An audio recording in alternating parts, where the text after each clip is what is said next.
گھر کا صفایا کرو اور پھر اس کو تصویر دکھاؤ کہ یہ آپ کے بیٹے کا تصویر ہے، یہ آپ کی بیٹی کا، یہ اسکول بھی جاتی ہے، آتی رہتی ہے، ایف آئی آر کی تو پھر یہ اسکول سے واپس نہ آئے گا نہ آئے گی۔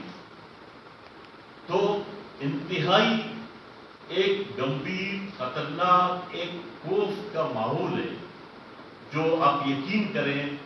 آج میں بحالت مجبوری آج یہاں بیٹھا ہوں، ہم کس کے پاس جائیں، ہم کس کے سامنے انصاف مانگے؟ میں آج آپ لوگوں کے توسط سے میں چیف جسٹس بلوچستان سے یہ اپیل کرتا ہوں، مجھ سمیت علاقے کے تمام نمائندوں کو کٹہرے میں کھڑا کریں، اور جو انتظامیہ ہے، جس صوبائی حکومت کی انتظامیہ تحصیلدار سے لے کر نائب تحصیلدار، حوالدار سے لے کر صوبیدار تک، ڈی سی تک، ڈی پی او تک، ان کے منشا اور مرضی کے لگے ہوئے ہیں، کیا ان کی ذمہ داری یہ نہیں ہے؟ کیا ان کی آنکھوں پہ پٹی باندھا ہوا ہے کہ اتنے سارے بے گناہ نوجوان، خواتین سمیت سارا ان کی قتل عام ہو رہی ہے؟ پورا پنجگور ایک امن و امان کا علاقہ تھا، امن کا گہوارہ تھا، ایک بزنس گیٹ وے تھا۔ 2015 کے بعد، 2015 سے پہلے، 13 سے پہلے یہی حالات سے آج ڈبل بدلے رہے، لیکن 2014 کے بعد پنجگور میں 0% کرائم رہا ہے۔ لیکن میں آج اس پریس کانفرنس کے توسط سے، باقی میرے دوست بات کریں گے، میں یہ توقع رکھوں گا چیف جسٹس بلوچستان سے کہ ہم مجبور ہیں، یا تو پنجگور کے عوام کے ساتھ ہم مائیگریٹ کریں، ایران چلے جائیں، یا ہمارے لوگوں کو شیلٹر اور سیکورٹی فراہم کی جائے، اور چیف جسٹس باقاعدہ سو موٹو لے۔ میں سوال کرتا ہوں، آیا سندھ میں جب کسی کو کتا کاٹے، وہ ویکسین اویلیبل نہیں ہو، وہاں کا یو پی اے منسٹر معطل ہوتا ہے؟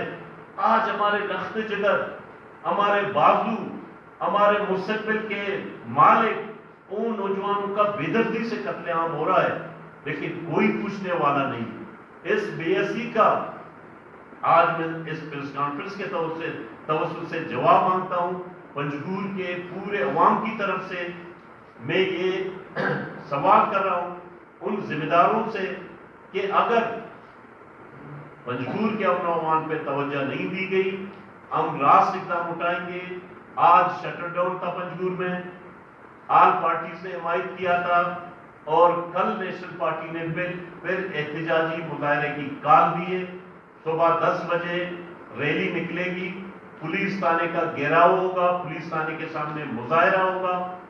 میں یہی توقع رکھوں گا کہ آئی جی بلوچستان خود جا کے پنجگور میں بیٹھ کے، اور میں چیف سیکریٹری بلوچستان کو یہ کہہ رہا ہوں، اگر تھوڑی سی بھی انسانیت ہے، تھوڑی سی بھی انسانی ہمدردی ہے، گزشتہ 3 سال سے ایک ہی انتظامی ڈھانچہ بیٹھا ہوا ہے جو کہ زمین میں قبضہ گیری، کرپشن، لوٹ مار، یہ سارے لوٹ کسوٹ میں برابر کے شریک ہیں۔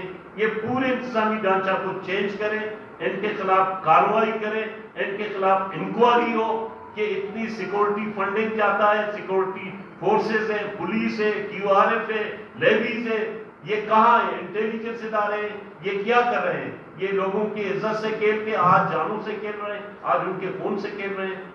انتہائی دکھ اور افسوس کے ساتھ میں آپ لوگوں کا شکریہ ادا کرتا ہوں، یہ امید رکھتا ہوں کہ اس گمبھیر صورتحال میں پنجگور کے عوام کے ساتھ تمام مکتبہ فکر دے گا، تمام سیاسی جماعتیں دیں گی، تمام سول سوسائٹی، تمام انسانیت سے دوستی کرنے والے لوگ ہمیں ساتھ دیں گے، اس مسئلے کو آگے لے جائیں گے۔